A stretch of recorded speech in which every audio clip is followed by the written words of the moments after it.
little bit what we're up to. My name is Jesus Romero. I go by Nico. One big influence for me was the Mexican American Studies program, the Raza Studies department here in Tucson. So that's one thing that really got me involved in organizing and community issues. So that's one thing that I owe a lot to, you know. So a lot of the things that I do because of those mentors and those teachers.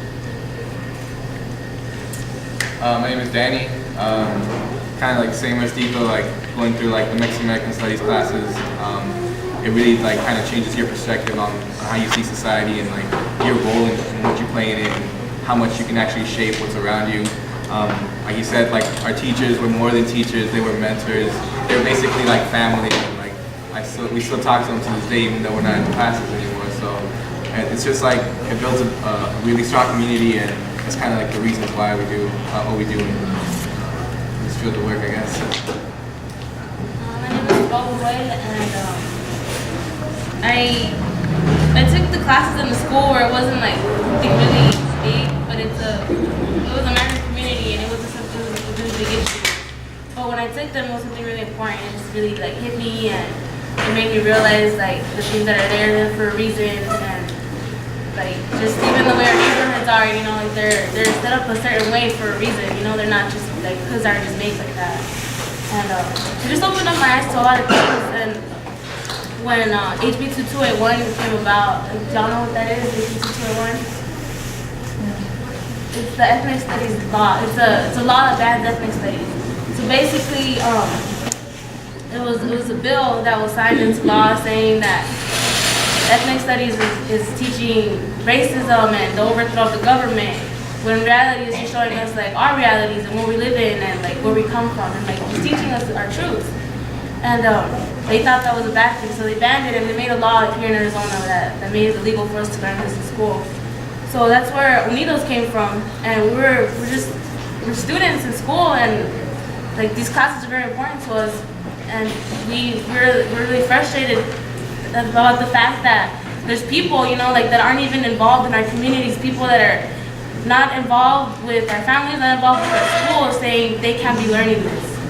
So, you know, we got together and with the help of alumni and just our whole community helped us form this group where youth are the ones that are talking. We're the ones that are leading our meetings. Our meetings are all our youth, and our actions, the things that we've done have all been by youth, because, you know, we realize that the people in our community are there to help us, and sometimes youth weren't being heard, even in other organizations and in our schools especially, youth were not being heard.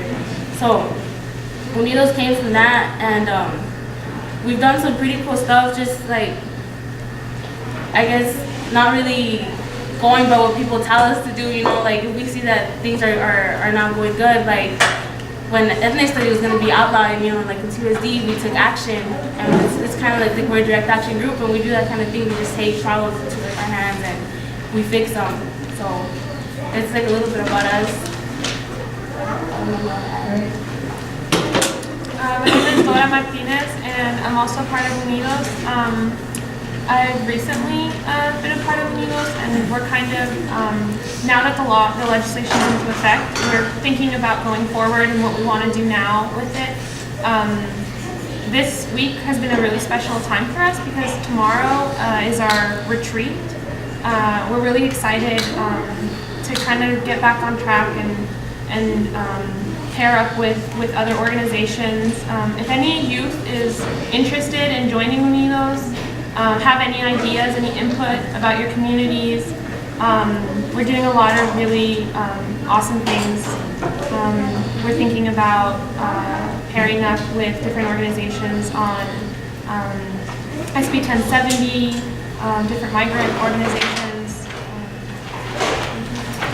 So how Senora Rubio Goldsmith was talking, it's illegal here in Arizona to teach Mexican American history, Mexican American studies. So that's one thing that we want to really preserve. We really feel strong that we have the right. That's why we did an action, and we kind of like live off this, I guess. Back in April 2011, we took over the school board member seats. So what the students did is we had like public debates. We went and called the audience. some of the students have even cried to some of the board members telling them not to take away these classes, and they did so anyways. So the night that they were gonna take the vote, what some of these students did that are here right now is they chained themselves. They got chains and padlocks, and they chained themselves to the board member seats and to the whole dais, the big board that the school board member seats sit on. And that was our way to kind of like we've been asking the bureaucratic way, the right way, the way that you taught us to ask for these classes, or for us to have this right to learn our cultural, our traditional ways of life, and you're still going to strip us from it. So we took matters into our own hand, like Floyd said, and we chained ourselves to the seats. And when we were up there, we started reading the Declaration of Rights of Indigenous Peoples, and maybe Danny can talk about a little bit about that, and why we felt it was important for us to read those rights. Yeah, so in addition to that, we basically came up with a 10-point resolution to like the districts of the problem, the districts of the state, because like we said, we recognize that the issue of Mexican American studies and like the ban on it, it's just one element of like all these attacks happening to indigenous peoples everywhere. So we also presented like that it was our right, like the UN Declaration of Indigenous Peoples. We basically believe, because our history really, it doesn't start, when Christopher Columbus or when the Spaniards came over. It starts way before that. So for us, we feel like these classes, like, they reconnect us to our indigenous selves. If we go back to that, we get to learn those indigenous teachings that have been lost for us for like years, that were basically, people were killed for. So that's why we felt it was important for us to kind of reclaim our indigenous roots and to provide that perspective to people and kind of raise awareness in our own community too. There's a lot of self-hate. There's a lot of you're brown, but like you still say like, oh yeah, I'm Spanish or whatever. So for us, we felt like there's something that our community needed, and something that we felt we connected with. So that's where we're at right now. We're still trying to be in the battle, be in the ethnic studies debate, because we feel like a lot of the time in youth issues and in youth problems, youth are never involved, or young folks are never involved. If you take the time to go to your school board meetings and see how many youth are there, it's a place where decisions are being made for you and nobody ever asks you. So we want to be that coalition. We want to be an organization or that network where people can tie in from different parts of TUSD, different parts of Tucson, and we can come together and talk about what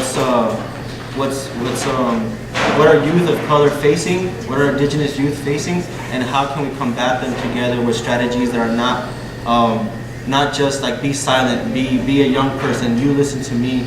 It's we highly believe in each one teach one, and each one of us has something to teach, like including you all. So we feel that it's important for youth to get involved, and movements to get involved in groups like this that are not just going to take the backdoor approach, be silent. But once all our strategies are exhausted, it's our time to uprise, to be able to be more in your face. Young folks sometimes are fearless, but sometimes we put it up against the wrong people. Sometimes we put it up against our own people. When we're out on the streets, we call ourselves fearless, but we're never fighting the people who are actually hurting us. So we felt it was super important to go up against the school board. We felt it super important to go up against the state, So we've had public debates. We've had a lot of face-to-face interactions with a lot of elected officials, and we're telling them, just like the undocumented movement, undocumented, unafraid. It's like, no, we're also youth of color. We're unafraid, and when we need our classes, we're demanding something that was really beneficial in our lives. So I'm sorry to speak a lot, but how the elders here have been speaking, it's important to learn the ways of life, And for us, these classes were the only place in Tucson that were teaching us those things. So for us to lose them, we knew how important it is for other youth of color, other homies and homegirls that are younger than us to take these classrooms. So that's why we're so motivated, so inspired, invested, and to try to bring these programs back. But if we can't bring these programs back, it's like, how can we create something like it or something similar that can still be beneficial for us, So That's where we're at right now. Tomorrow is our strategizing retreat. We want to get it re-energized, restructured, moving again. Last year we had it really moving. We had a lot of crowd. We've been really fortunate to be recognized across the country as a youth movement, a youth coalition that's actually doing good action, good work. So we want to keep that name going. We want to be able to keep this name strong and be able to keep it sustainable by keeping youth of color, youth, indigenous youth involved with what we're doing. So if you feel like you can't contribute, you feel like you haven't been able to plug into something that can get your voice heard, like please reach out to us. You know, we come out to the retreat, or after our retreat is done, we'll have more of a structure for y'all to plug into. You know, we'll give you all a role, be able to find the importance. You know.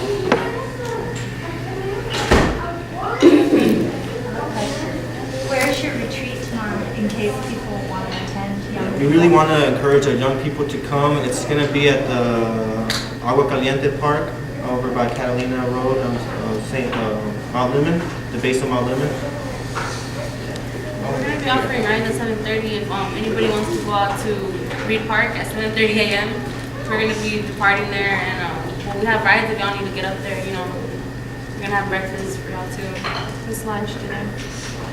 All brought up by like us, you know. We don't have to reach out to people. We have like we have our own connections. We have our own funding. We have our own sources of everything. We've managed to create something real beautiful that we're trying to maintain. What are the ages of the youth that you have? We're really trying to get high school youth to keep getting involved, to keep it sustainable. Anywhere between Frankie's age, Frankie, how old are you? 12. And he's been involved since the very beginning because he comes along with his sister, Flora. But yeah, we have just different age groups, but all the way from 12 to 24, 25.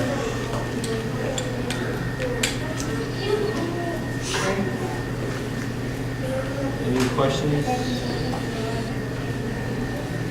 We're real thankful for places like this. A really important component of our organization is autonomous education. So, you know, we realized that like our schools did take that program up, but we also realized that our stories and like our histories within our community and like, our elders are still passing that down to us, and like, we're not gonna let that die. I mean, like our studies are still within our communities. We're still gonna keep teaching them in the streets, even if nobody wants to teach them in their schools. If they're not valid in the schools, like we make them valid here in our community. So. Like just spaces like where you can come and learn things from elders, and we're really grateful for things like this. And we want to try to do more like teachings for this for youth, like youth teaching youth. It's also something really important to us. One thing that we're also gonna re-strategize and try to revision is what our youth space is gonna look like. We actually have one of my family members, Manina, donated an abandoned home. It's been abandoned for 17 years right here in Barrio Chicano. She kind of just offered it to us to be able to create something with it, something for youth to feel, a youth space, a place for youth to feel